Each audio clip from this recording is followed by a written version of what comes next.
എല്ലാവർക്കും നമസ്കാരം. ഒരിക്കൽ കൂടി നമ്മുടെ യൂട്യൂബ് ചാനലിലേക്ക് ഏവർക്കും സ്വാഗതം. ഞാൻ ഇന്ന് നിങ്ങളെ പരിചയപ്പെടുത്തുന്നത് ഡിയർ പാർക്കാണ്. തെന്മല സ്ഥിതി ചെയ്യുന്ന ഡിയർ പാർക്ക്. പുന്നൂരിൽ നിന്നും ഏകദേശം 16 കിലോമീറ്റർ അകലെ തെന്മല ജംഗ്ഷൻ അരികെയായി സ്ഥിതി ചെയ്യുന്ന ഡിയർ പാർക്കിലേക്കാണ് നമ്മൾ ഇന്ന് യാത്ര ചെയ്യുന്നത്. തെന്മല എക്കോ ടൂറിസത്തിൻ്റെ ഭാഗമായി ഒരുക്കിയിരിക്കുന്ന ഈ ഡിയർ പാർക്ക് അറിയപ്പെടുന്നത് ഡിയർ റീഹാബിലിറ്റേഷൻ സെൻറ്റർ എന്ന പേരിലാണ്.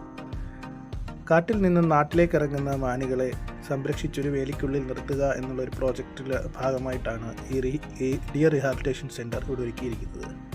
ഇത് ശരിക്കും ഒരു കാടിൻ്റെ ഉള്ളിൽ തന്നെയാണ് അവർ ഈ വേലി കെട്ടി ഇവറ്റകളെ സംരക്ഷിച്ചിരിക്കുന്നത്. കാടും അല്പം ട്രക്കിങ്ങും ഒക്കെ ആസ്വദിക്കാൻ ആഗ്രഹിക്കുന്ന ആൾക്കാർക്ക് തീർച്ചയായും ഒരു തവണ വിസിറ്റ് ചെയ്യാൻ പറ്റുന്ന ഒരു സ്ഥലം തന്നെയാണ് ഈ ഡിയർ റീഹാബിലിറ്റേഷൻ സെൻറ്റർ. ഫാമിലിയായിട്ടും കുട്ടികളായിട്ടും കുട്ടികളെ കൂടുതൽ ഇത്തരം വന്യജീവികളെ